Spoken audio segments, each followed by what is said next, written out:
Our name is Celtic Charms. We are in Howell, New Jersey. We've been here almost 4 years. There's something about a relationship between a horse and a person that brings out the best in the person, brings out our confidence.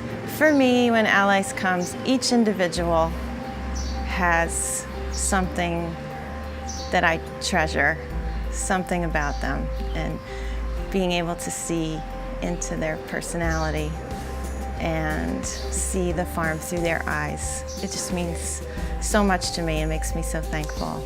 It's very cool to see them connect with the animals. They also get a chance to do things for the animals, do things with each other. They practice teamwork and compassion, and they learn a lot. The joy of that brings people together, and it does so for the Allies group and other volunteers also.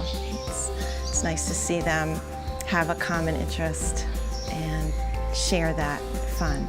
It's an emotional therapy, it's a physical therapy, it's a cognitive therapy. There's just something amazing about horses that does all of that.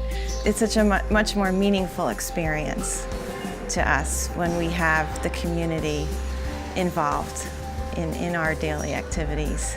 Just, the excitement over sharing the wonderful things that we get to do every day, sharing that with other people that really appreciate it. And then we feel appreciated, so it's a pleasure.